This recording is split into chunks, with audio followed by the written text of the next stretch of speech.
Ambalmao Anula Moura Tureka Bo Washington DC Viewer Soba no Studio 6 Awa Nyegene Tanis Obea Washington DC Abakona Angabi Kunafuni Mabob Natalike Farnya Kera Ozo Oni Dantembele Boro Jaweli no Kulaga Kafoe Mali Jamana Chama Fana Burkina Faso Ajirala Kafoko Frontier Faganya Mo le colonel Paul-Henri Damiba a lakana ministre so nyamo oka bara koni ayoba blala halisa haklina kelena Burkina Faso dew feko mune jume jamana tigika ke walenna Mali oni Sénégal tchela bolima fem balibrao ka wasiya nya polisu ka aywa toroli kola fara elaw ka nogoko gelali Mali Kenya jamana tigi kura suge no William Ruto ale ka kalika kera bisana Nairobi Kenya jamana aywa kololo fana abe foko interneti ko tigera yuwaru marabolo kono adigu ejume sigida mauka ani fana Mali la ko yarama hora do o nyebla para be sena ka fara anga bi farikolo nyanaje kunafuni na ka bo ko Chaka Traoré bolo mu ke anga bi kunafuni kunambawe ka lase awma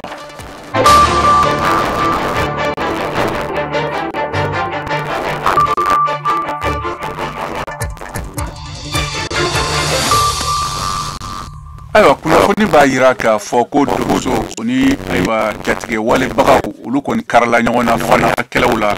jaweli o dugu la gundaga kafo la Mali caman fana kama via bambara lasigiden ka bɔ koro tiyani wedrago kunafuni la kanila kanga lamɛn Yo, you septembre kalo fila san ba fila ni mugan fila dangar wale kɛra ka ɲɛsin ko kura ye n'an b'a wele ko janweli n'o sigi bɛ gundaga mara kɔnɔna na dugumaw ka dangar wale tigilamaw kɔni kɛn bɛ ka tilan kulu fila ye fana t'o dunnen kɔni nana dangari kɛ ka ɲɛsin nin dugu in ma olu donsow kɔni karila ɲɔgɔn na fa dugusa lamini donsow fana kɛlen ka sɔrɔ u nana dɛmɛ don ka ɲɛsin donsow ma fɔ an ka sen dɔ kan ka yafa ɲɛ cogo min na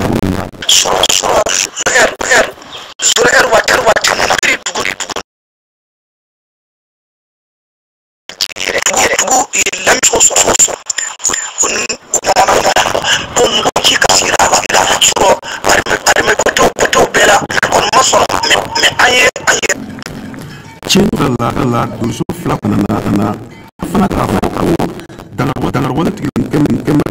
bagan bɛɛ lajɛlen fara ɲɔgɔn kan donso kɔnɔ u ma se ka bagan ninnu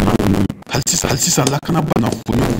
kasi marabolo kɔnɔ basigibaliya kɔni ɲɔgɔn an bɛ don fɔ sisan kɛrɛnkɛrɛnnenya la min na o mun ye dantigilamaw daga yɔrɔ ye waati jan dɔgɔkun tɛmɛna dangar wale tigilama ka kunnafoni ɲɛsin bayi komine bɛɛ lajɛlen ka yiru la k'a fɔ ko jibɛlen don ka jaka bɔ n'o ye bagan jaga ye ka olu ma ko bana ka jaga yangare n'a kɛ ka ɲɛsin ma Tijani Bambara tɔgɔ la Burkina Faso a ka fɔ furancɛ faga ɲɛmɔgɔ Paul-Henri Damiba a ka fanga lakana ministre ɲɛmɔgɔ ka bɔ baara la aywa a yɛrɛ kɛ a nana ministre so mɔgɔya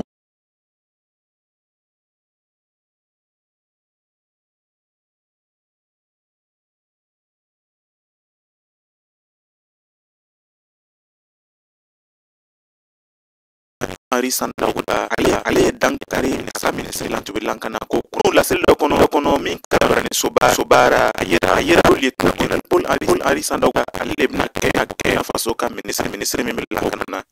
o kora ka ministre min tugulan kana ko kuna na le tuer eme bakari ye ni min ko falen to be ministre min lakana ko kuna kabi rock mark ka bori to be fanga kan anga dafrini ko kalo kile mugan nani fla an temeni Barthélemy Aimé Sembori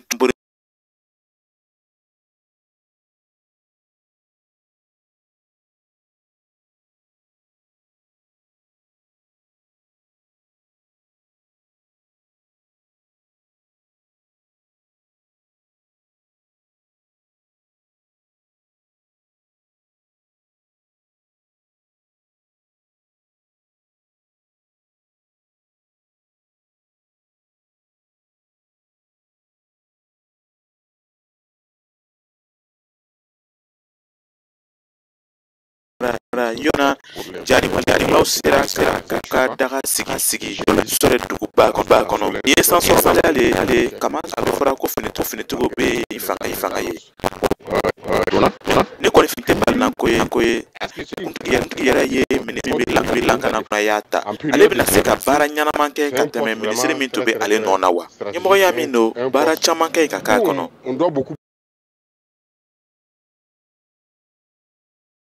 Lankanabaliya kɛlɛ kan fasodenw bɛɛ bɛ o le makɔnɔna sabula an bɛ waati min na i n'a fɔ sisan jatigɛwale kow kɛra i n'a fɔ an m'a si dɔn nin tun ye Kadaye Tarawele kumakan ye ka bɔ Wagadugu Burkina Faso.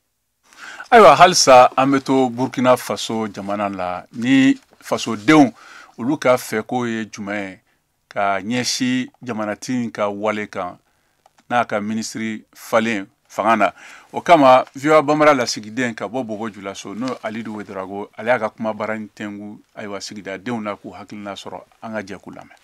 Comme d'habitude président bɛɛ n'olu nana olu bɛ au poste occupé o peut-être nin y'a ye k'a fɔ ko a tun ye min bila c'était pas la bonne solution wala a yɛrɛ y'a ka fɛn minɛ mɔgɔ yɛrɛ ti ko nin kun ye ko nin kun yɛrɛ jamana bɛ se ka ɲɛsuma cogo min na an bolo fɛ dɔrɔn déplacé ka segin u ka yɔrɔ la dun ka fa ka sɔrɔ jamana ka lafiya. An ka hakilinata ale ɲɛna kosɛbɛ mais mun y'a ɲɛ parce que a tun bɛ rock fɛ n'i tun bɛ rock fɛ n'i ma se k'a ɲɛ a nana bɛnbɛn kɛ ka rock ɲɛti ka bɔ i sakura kana don a la janfa le y'aw ta nin ye a yɛlɛni a ma dɔ fara dɔ kan a ma foyi fara kan donc a bɔni ɲɛna kosɛbɛ a mɛnna yɔrɔ nin na yɛrɛ le a mɛnna yɛrɛ le depuis ne kɔni ye n ko haya n ko a daminɛna tuguni sinon depuis rock ka wagati la ale fana tora ka kɛ tan a taga don changer a b'a da yɛrɛ ma ka taga di mɔgɔ wɛrɛ ma ka yɛrɛ ma ka taga di mɔgɔ wɛrɛ ma i n'a fɔ minisiri ninnu kan ka baara nin bɛɛ kɛ ale fana nana olu daminɛ tuguni. An ɲɛ b'ara Burkina Faso o ye ministre de la défense o ye hakilinata ye jumɛn ye a ko la. Bon an kɔni bɛ yɔrɔ min na an bɛ fɛ de a ka ɲɛ dɔrɔn solution min bɛ se ka sɔrɔ pour que a ka ɲɛ voilà ni président y'a ye ko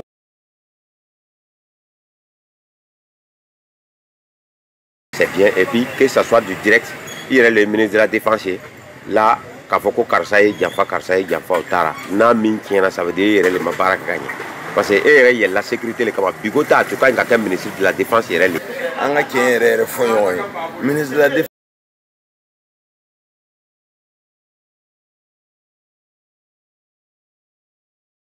a k'ale ban donc ministre ko tɛ a ministre ko tɛ o ale yɛrɛ c'est-à-dire que ale yɛrɛ ye chef de guerre le ye président yɛrɛ ye chef de guerre le ye ni i nana i bɛ guerre kɛ i bɛ terroriste gɛn. Ayiwa sisan an bɛna taa Senegal fanfɛla la ni Mali ni Senegal jamana dancɛ la ko taamadenw ye u ka dusumakasi jira polisiw ka kurutukurutu min b'u kan mɔgɔ caman bɛ wari sara walasa u ka se ka tɛmɛ o kama VOA Bambara lasigiden min bɛ Dakar n'o ye Nama Jara ale ye a lahalalaw ɲɛfɔ anw ɲɛna ɲininkaliw fɛ ni mɔgɔ minnu tɔɔrɔla a ko la an k'a lamɛn. Mariamu Kebe ye Senegali jamanaden ye a man kɛnɛ a ko o bɛna ta u y'a lajigi ka wari minɛ a la. Depuis Dakar ne ni bana no kunkolodimi ne kasira depuis Dakar fɔ yan force i bɛ jigin i bɛ wari sara mais ni mɔɔ ka man kɛnɛ han i b'a bula ici a y'a pièce di n'a bɛ wari sara a y'a sara a bɛ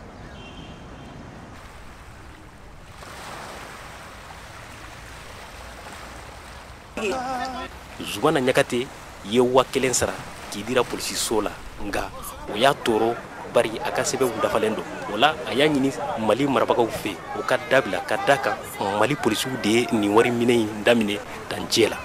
Franchement sira in kan kɔni wɔlɔfɔw b'an sɛgɛn minɛ k'i dira bɛɛ bɛ 1000 sara ye ne bolo n'i ye ka carte di o ye ko bannen mais i bɛ carte di aw bɛ don u bɛ da tugu aw da la aw bɛ 1000 sara wɔlɔfɔw bɛ na olu bɛ tɛmɛ olu tɛ foyi sara ko maliyɛnw de y'a daminɛ k'a ko ko maliyɛnw de b'a daminɛ tiɲɛ na kɔni an bɛ mun fɔ an ka faamaw ye nin tɛ fɛn ɲuman ye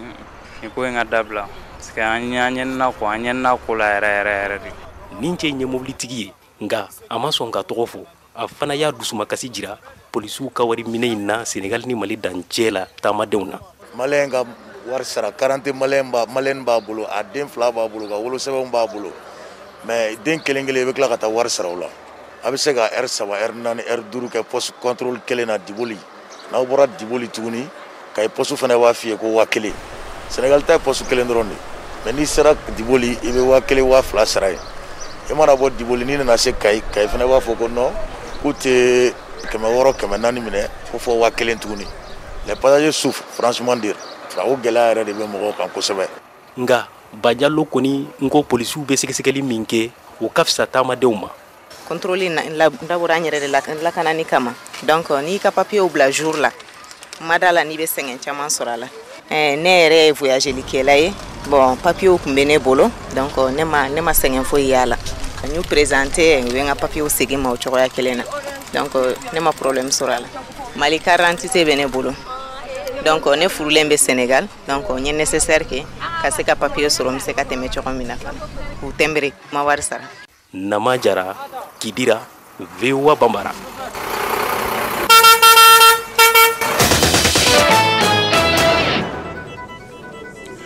Ayo kunnafoni b'a jira k'a fɔ ko nɔgɔ dɛsɛ ani a gɛlɛya kɛra degunba ye ayiwa Mali jamana cikɛlaw ma. Vewa Bambara lasigiden ka bɔ Kati Lamisa Sangare ale b'a ɲɛfɔ an k'a lamɛn. nɔgɔ ko gɛlɛya bɛ fɔla da bɛɛ la bi Mali kɔnɔ Faliri Boli ye malo sɛnɛ bolofaratɔn mɔgɔ ye. Ne yɛrɛ wulila n ko n bɛ taa engrais san Bamako yan u y'a engrais finman feere ma 9,000 a bɔrɛ 1 n ma se ka foyi san bɔrɛ 2 kɔ. An y'anw sen fa ka se Bakari Tunkara ka foro la ale ka kaba ma k'a sago ye ɲina ɲɔgɔntanya fɛ a bɛ nakɔ kɔnɔfɛnw fana sɛnɛ olu b'o cogo kelen na. San dɔw la nɔgɔ min bɛ don o bɔrɔ tɛ tɛmɛ 7,500 ka mɛ ɲina a bɛ fɔ 8,000 na n'an tɛ nɔgɔ sɔrɔ a tuma la k'a dun cogo la i n'a fɔ san dɔw nɔgɔ daga nɔgɔ suga min na kaba tɛmɛ ka tɛmɛ nin kan. Mun dun ye nɔgɔ ko gɛlɛya tan karatatata Mali la ɲina Cɛsolo Jarabɛn ale ye nɔgɔ feerela ye. Irisini girin ka mankan o y'angɛrɛ ko gɛlɛya ɲɛmɔgɔ y'o de fɔ an bɛ se ka fɔ awɔ mais gɛlɛya ba b'a la an yɛrɛ fɛnɛ fɛ parce que an ye mɔgɔ t'an yɛrɛ kun na quoi depuis a kɛra mɔgɔ minnu jɔba dolu ma angɛrɛ ko kɔni gɛlɛya dɔ farala kan wa sansa dɔ bɛ fara ka sɔnɔ fɛn tɛ bɔ la. Faliri Boli ale ye jiginna bi marabagaw kan. Ni kelen ko i b'a bɛɛ kɛ i kelen b'a bɛɛ tiɲɛ olu bɛna k'a fɔ nin de y'an ka gɛlɛya ye nin de y'a fura ye minnu bɛ angɛrɛ ko kuma fɔ u tɛ angɛrɛ k'u ka foro la foro t'u bolo ne de ta ye n ka fɛn ye aw de bɛ commerçant jate a ka kan ka di commerçant jumɛn ma a ka kan ka di jumɛn ma. Nɔgɔ ko gɛlɛya kun dɔ fana ye juruko ye Faliri Boli ka fɔ la. Commerçant ka juru bɛ gouvernement na régime min tɛmɛna min kɛra a ko cɛjuguyara koyi anw ka zone na u bɛ caution de minɛ i bɛ taa engrais bɔ commerçant bɛ engrais d'i ma wari bɛ di commerçant ma a nana retard la waati dɔ la mɔgɔw ka caution b'u bolo o y'a sɔrɔ u ye engrais k'u ka foro la ko na sanu y'a don ma tɛmɛ sira ka suwa n'a ye. Faliri bɛ tila ka nɔgɔ ko yuruguyurugu cogoya walankata. U b'a san mɔgɔw bolo da ɲɔgɔn na a commerçant dɔnnen don u bɛ taa trésor la u b'a fɔ bon ne ka bon filɛ nin ye wari sara an ye ne bɛ 100,000 d'i ma wali ne bɛ 1 miliyari d'i ma o trésor mɔgɔ minnu fana bɛ u bɛ sin ka wari ta ka d'u ma mais commerçant min taara juru ta banque la ka engrais dilan wali ka juru ta banque la ka engrais donner ka se cikɛlaw ma comme o tɛ se ka nin ta ɲɔgɔn di u b'a fɔ a ye ko wari tɛ yen o juru kɛra gouvernement ka na ka san 1 kɛ ka san 2 kɛ ka san 3 kɛ commerçant dɔw ko o la olu tɛ caution yɛrɛ minɛ tuguni u b'u ka fɛn feere sugu da la na min b'a san i k'a san o de kama n ko gouvernement in nana coron fɛn kɔnɔ gɛlɛya min tun bɛ yen ka kɔrɔ mais san o san dɔ de bɛ fara a kan. Ale bolo tɔnkulu mana fara ɲɔgɔn kan nɔgɔ ko ɲɛnabɔli ka t'u bolo a ko kana to faso baarakɛla damadɔ dɔrɔn bolo olu ka jama ka hakɛ dun usine ba minnu bɛ Mali yɛrɛ kɔnɔ nɔgɔ dilan kama ko kow mana nɔgɔya olu bolo ka sɛgɛsɛgɛliw k'a ɲɛ kan ko hali ni nɔgɔ gɛlɛyara yɔrɔ wɛrɛ Mali bɛ se k'a ta ɲɛnabɔ n'o tɛ ko kɔkan nɔgɔsi dɔw bɛ hali bana bila foro kɔnɔfɛnw na ladilikan laban na Faliri ko malo ni kabaw bakurubala da dumunifɛnw olu kana sen bɔ nɔgɔ tɔnɔmada baara la wa ko sɛnɛkɛlaw ka tubabu nɔgɔ ni tubabu bagajiw donli nɔgɔya a ye bɛnɛkaw ta misali ɲuman dɔ di k'olu bɛ malijirini de tulu bɔ k'o kɛ bagaji ye ko kɔlɔlɔ jugu t'o la wa ko nagakɔrɔ fɛrɛ dɔ bɛ Mali yɛrɛ la Bokasi o ye ka nɔgɔ toli tile 7 ko ni jamana y'u dɛmɛ o ko la ko Mali n'a yɛrɛ ta nɔgɔ ko la wa sɛnɛkɛ dugukolow bɛ kisi Lamisa Sangare Kati VOA Bambara.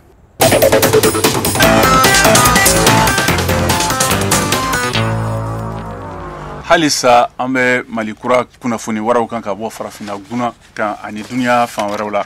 an bɛ taa Mali la fɔlɔ Mustafa Ben Barka o minɛna jumadon Faransi ka sɔrɔ ka bila ayiwa tarata don na Monsieur Ben Barka n'o ye Afrique n'o ye farafinna gun tile bi yanfan yiriwali warimaraba dɔ ye board o kan o ɲɛmɔgɔ dangan don n'a sigiyɔrɔ bɛ Togo ani Mali jamana kuntigi kɔrɔ Ibrahim Boubacar Keita ka kama fɔlɔ fanga kɔrɔ maabaw don sɔrɔsiw ka fanga la san min bina fanga sɔrɔsiw ka fanga fɛ san 2022 la mugana o bɛ ka laɲini ni diɲɛ jamanaw minɛni yamaruya ye min bɔra Mali famaw fɛ kunnafoni min sɔrɔ o la a minɛna jumadon Paris Charles de Gaulle pankuru jiginyɔrɔ la ka bila kiiritigɛso la ka fara polisiw ka kaso la bawo a ma siga kojugu dɔ la min kɛra la Faransi jamana la a bilala tarata don sɔgɔma fɛ Faransi kiiritigɛlaw ka cikan dɔ fɛ kunnafoni sɛbɛn kelen n'o farala k'u ma sɔrɔ ka kuma min di n'a yɛrɛ ka hɔrɔnya sɔrɔ kokura Ben Barka ye ayiwa jamana fanga jɔyɔrɔba dɔ ta Mali kɔnɔ kabini san 2013 la fo san 2020 na a kɛra ministre ye o kɔfɛ jamanakuntigi kɔrɔ olu ka kankɔrɔsigi do ayiwa fanga bonda la jɔyɔrɔ min na a bilala o la san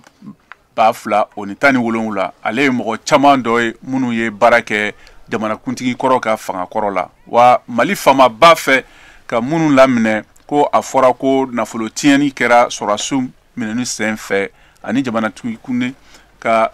pankuru sɔrɔli sanfɛ halisa Amerik jamana la n'o ye Amerik jamana fanga o kɔkan ministri Anthony Blinken ye wele bila tarata don Azerbaijan ni Armenie jamana ɲɛmaaw ma ko u bila ka bɛnkan sɔrɔ hɛrɛla kɛlɛjuguba min kɛra u sigiɲɔgɔn jamana fila ni ɲɔgɔn cɛla kabini san 2020 na kɛlɛ a taara bɔ Indiana jamana na Amerik woroduguyan fan fɛ Monsieur Blinken y'a fɔ jamana fila ɲɛmɔgɔw ye ko Amerik bɛna kɛlɛ dabila teliyala ani ka hɛrɛ bɛnkan dɔ sigi Armenie ni Azerbaijan cɛ jamanakuntigi ka kumalasela Ned Price y'o fɔ kunnafonidilaw ye ayiwa sisan an bɛna ka lajɛ Afghanistan Talibanw ye tarata don na ko ban dunya keleyatɔn ka jalakiw la ko musow ka jɔsɔriya Afghanistan ka kɔsegin kabini u seginna fanga la ani ka hakili sigi ko Afghanistan muso ba caman bɛ baara kɛ foroba baarakɛyɔrɔw la dɔw silamɛya jɔnjɔnya ɲɛfɔ ko ministri so o ni foroba tiɲɛ caman ka baarakɛlaw musomanw kan u ta u ka bureau la walasa k'u kana talibanw ka silamɛya sariyaw faamuyaliw tiɲɛ cɛ ni muso danfaraw kan nka u tora o ko sira la sɔrɔla k'a fɔ kɔnɔ Tunisie jamana la maa ba 13 ni kɔ sera Italie kɔgɔjida la sariyatigɛ la kabini san 2022 daminɛ na Forum for Economic and Social Rights ka ɲɛfɔ la tarata don.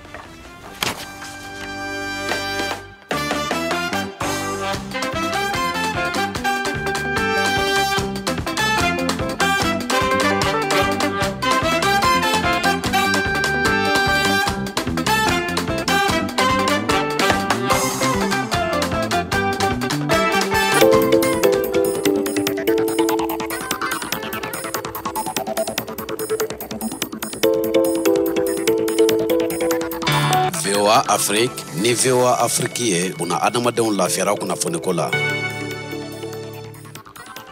Mali kura o bɛ sen na halisa an bɛ sɔrɔ fiɲɛ turukala 100 ni 2 sanfɛ Bamako a n'a lamini na Bugunikaw an bɛ sɔrɔ fiɲɛ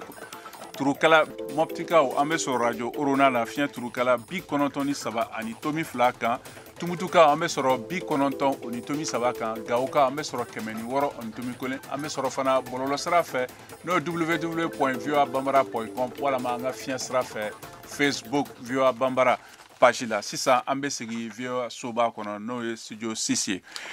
a jirala k'a fɔ ko bi sɔgɔmada na Kenya jamanatigi kura suganilen n'o William Ruto ale ye kalikasiyɛn kɛ Nairobi senatulontanba yɔrɔ la Kenya jamana ayiwa président duurunan ye VOA Bambara kunnafonidila Kayatu Traore ale b'a kunnafoni walawala an ka lamɛn.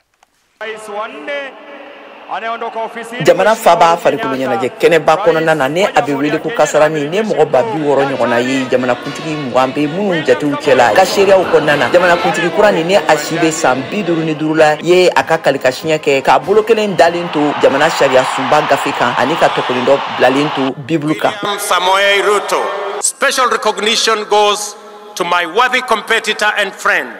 the Honorable Raila Amolo Odinga. Bena barake ni jamanaden bɛɛ lajɛlen ye hali minnu ma kala ta ni a ka fɔla a ka jamanatigi kuntigiya saranga ni fɔlɔ ni senfɛ an ka nin taabolo ni senfɛ an y'a jira ɲɛmɔgɔ la k'a fɔ ko an ka jamana bɛɛ fanga ma fara k'an ye sira minnu tigɛ ka kɔkɔrɔma don ayiwa olu girinyara an y'a jira fɛnɛ k'a fɔ an ka sariya suba minnu ne an ka bɛɛ fanga bilalen bɛ minnu sanfɛ fanga bɛ u la ka fara u bɛɛ lajɛlen kan an ka jamanadenw fɛnɛ ka faamuyali ɲuman ka kɛɲɛ ni bɛɛ fanga nin ye fɛnɛ jira la William Ruto ka fɔ la a ka kumakan ninnu kunbɛra ni nisɔndiya belebeleba ye u ka politiki kulu tɔndenw masirilenw ne u ka politiki masirimafɛnw tamaserew ye a finiw a n'a banfulaw ne kulɛri nɛrɛma ɲɛgɛnw ye fɛ a y'a jira k'a fɔ ko kalata ni gaɲɛbaga belebelebaw ye kɛnɛya jamanadenw de ye an y'an ka jamanaba y'a jira kalata ninnu senfɛ a ka fɔ la jamana ka sariya kirisoba Cour suprême tun ye jamanakuntigi dankan ka gaɲɛw a fadenkɛ Raila Odinga ka danatigɛ septembre kalo tile 5 la kalo 1 ɲɔgɔnna kutu kalo tile 9 kalataw kɔfɛ ne kan 233 ɲɔgɔnna ye mɔgɔ miliyɔn 14 ka kala talen kan fadenkɛ in a waati la tun ye wulikajɔw kɛ k'a jira k'a fɔ ko nambara bi a koɲa kan a ka sarangani ninnu senfɛ a seginna ka kuma jamana sɔrɔbulu ɲɛtaw taabolow kan ne misali dili ye nafolo kunba min bilala sen kan ka bolomadɛmɛ kɛ jamanadenw ma ne u bɛ a wele nanzarakan na ko fond débrouillard ne a bɛna na kɛ sababu ye ka dɛmɛba lase mɔgɔw ma sɔrɔ ɲɛta baaraw siraw kan. A village boy has become the president of Kenya.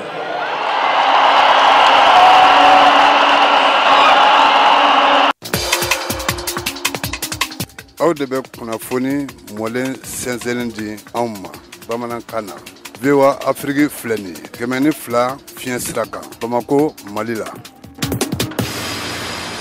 Ayiwa an bɛ taa Mali jamana camancɛ yan fan na n'a yirala k'a fɔ ko Iwaru marabolo kɔnɔ kabini août kalo la san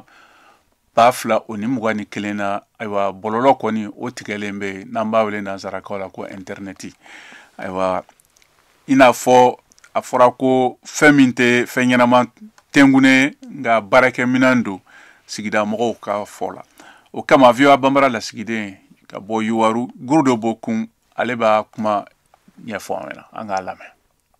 A san kelen bɔɲɔgɔnko de filɛ nin ye bɔlɔlɔ sira nasuguya bɛɛ lajɛlen darakilen filɛ nin ye ka bɔ Iwaru fantan ani naani bɛɛ lajɛlen kɔnɔna na o min kɛra sababu ye wa kama caman de fana bolo daraki ka b'u ka baaraw la ka da i ka dɔ bɔlɔlɔ sira darakili kan Bokar Musa Traoré ale ye kunnafoni diba ye a sɔrɔ n bɛ o gɛlɛya dɔw kɔnɔ bi. Marketeur, communicateur, avec Barak et connexion. Donc, cette connexion tara, appel pour tara. Donc, quelque chose qui nous a impacté négativement. Anga Barak. Ali minye jagokelaw ye, ulu fana y'u ta sɔrɔ nin ko in na. Sidiya ya jɛnta. Connexion vraiment a ye degun caman de sama. Connexion baliya in filɛ. An ka données bolo an ye commerçant de an ye agent d'ONG fana ye. Commande sɛbɛn dɔrɔn k'a fɔ to ta k'a ci connexion fɛ. Mais bibi na f'an ka taa Mopti. Ali maa minnu b'u dayirimɛ ɲini crédit feere la olu fana bɛ degun in na baro yalita. O fɔlɔ la tile kɔnɔ an bɛ se ka fɛn 8,000 crédit feere bon sisan hali an ti tɛmɛ 1,400 kan bon o ye gɛlɛyaba ye an kan. Abdraman Kulubali Iwaru préfet tɔgɔ la ale ta kɛra weleweledakan de ye ka ɲɛsin Orange maaw ma. Anw bɛ ka fonctionner ni DG de donc gɛlɛya belebele don ka se Iwaru cercle ma. Donc ka se k'an bɔ o gɛlɛya in kɔnɔ sisan donc vraiment an bɛ weleweleda kɛ Orange mɔgɔw ye u ka lajɛ u seko n'u damayira bɛɛ la an bɛ se ka 3G sɔrɔ cogo min na hali n'an ma 4G sɔrɔ. U ka lasigiden ma sɔn ka dalakan di an ma nin ko in kan VOA Bambara tɔgɔ la ka bɔ Iwaru. Halisa Mali la n'a yirala k'a fɔ ko jamana yɛrɛmahɔrɔnya don seli o ɲɛbila baaraw o bɛ sen kan. Ayiwa o kama VOA Bambara lasigiden ka bɔ Bamako Mohamed Daɲogo ale ayiwa lakalita ɲini tɛngunɛ kɛ a ko la an k'a lamɛn. Walasa ka Mali ka yɛrɛmahɔrɔnya o ɲɛnamaya i ka dɔn kulu dɔ farala ɲɔgɔn kan ka fɛn dɔ sigi sen kan n'u ko ale ma ko challenge citoyen 22 septembre o tɛ dɔwɛrɛ ye o de ye maliden bɛɛ ka jɛ ka kɛ kelen ye ka nin don in ɲɛnamaya i n'a fɔ fɔlɔ la a tun bɛ kɛ cogo min na Jean Dako ale kɔni a b'a da don la k'o ɲɛfɔ an ye. Projet min n'an b'a kuma na n'o ye challenge citoyen 22 septembre anw ye a laɲini kɛ ka nin waleya ninnu sigi sen kan sabula an y'a ye k'a fɔ Mali bɛ 22 fêter cogo min na sisan ani fɔlɔ la kelenw tɛ fɔlɔ la an hakili b'a la ni 22 tun bɛ kɛ a tun bɛ se ka dɔgɔkun kelen kɛ an b'a a ɲɛnajɛw sigi dugu kɔnɔ u b'a ɲɛnajɛ sigi dugu kɔnɔ donc yiriw tun bɛ pɛntiri bozow tun bɛ ɲɛnajɛ kɛ ji sanfɛ sokurusiw tun bɛ kɛ fɛn caman tun bɛ kɛ a bɛ fɔ ko karisa ka fasoden ɲuman a bɔra kulonkɛ la sisan de. Laɲini wɛrɛ min bɛ nin sifinaka na ni bɔlɔlɔw sanfɛ an b'a ye k'a fɔ u kɔni maa caman kɔni kɛlen don k'u ka nin waleya in ka ale fo o de ye halisa malidenw k'u tigɛ di ɲɔgɔn ma bɛɛ ka don da kelen fɛ ka bɔ da kelen fɛ Jean Dakou. bɛɛ lajɛlen k'i ka du kɔnɔna nettoyer ani k'i ka du kɔnɔna k'o dalala k'o fana furan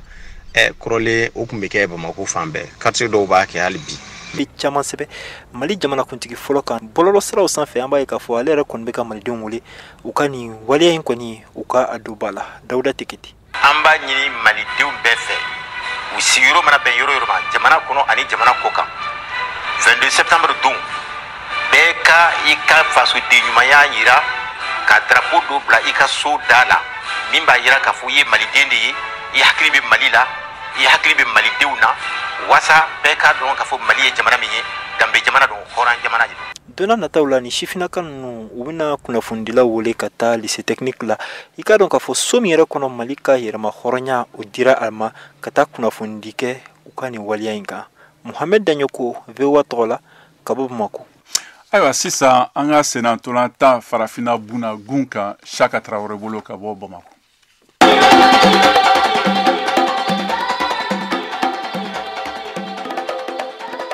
Senantolantan bunagun kan an bɛ Gawokaw fɛ yen tiɲɛ don Gawo senantolantanyɔrɔba n'o ye stade Kase Keta ye gazon synthétique b'a la a bɛ san damadɔ bɔ sisan nka gɛlɛyaw bɛɛ an ni Dr Saliya Mayiga Gawo senantolantan ligue ɲɛma dankan fɔlɔ masalala a ko kan. Fin 2016 an ye gazon sɔrɔ an tun ma deli kosɔn depuis indépendance an ma gazon sɔrɔ grâce à la FIFA et grâce à l'ancien président de la fédération générale Boubacar Baba Diarra ala ka hinɛ la o de y'a jija pour qu'an ka gazon in sɔrɔ. An bɛ gazon kan tan. An bɛ gazon kan tan an ye gazon sɔrɔ. Gazon synthétique. Gazon synthétique FIFA y'o dilan à coût de plus de 300 millions. Depuis o kɛra denmisɛnninw ballontan de ka d'u ye hali midi fɛ ni nana yan i bɛ denmisɛnninw sɔrɔ gazon kan sufɛ fana yelen bi yan sunkalo la ni nana yan i b'a sɔrɔ bɛɛ bɛ entraînement kɛ sufɛla de la gazon nali a y'a mɔgɔ caman gɛrɛ ka na ballontan c'est na ballontan fait n'an ye compétition qu'on est sûr ani formation an ma ka ballontan bɛ taa ɲɛfɛ on est sûr de ça. Gɛlɛyaw dun. Gɛlɛya kɔni b'an kan yan dɛ ballon tɛ se ka taa ɲɛ ni wari tɛ mɔgɔ caman tɛ yan min bɛ région na Mali région na min bɛ wari don ballontan na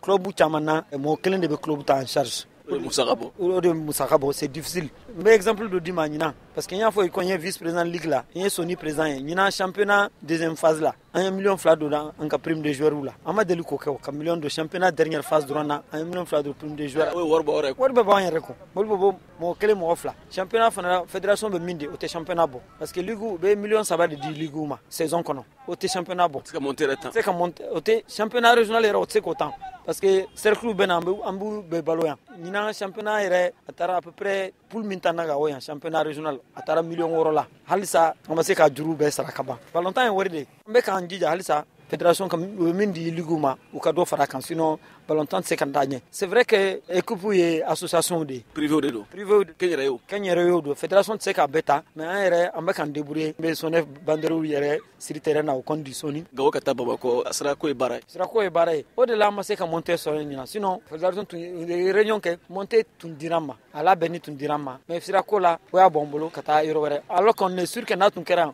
an ka joueurs bɛɛ bɛ se ka sɔrɔ parce que an ka joueurs dɔw bɛ yen u bɛ baara minnu na u tɛ se ka jouer ni monter kɛra yɔrɔ wɛrɛ joueur 5 b'an bolo titulaire mun ma se ka taa monter la o de y'an bali ka monter ɲinan. O bɛ n'a ta Gawo ligue ɲɛmayaso fari fagalen tɛ a bɛ k'i sɔn VOA Bambara tɔgɔ la Siaka Traoré ka la seli don.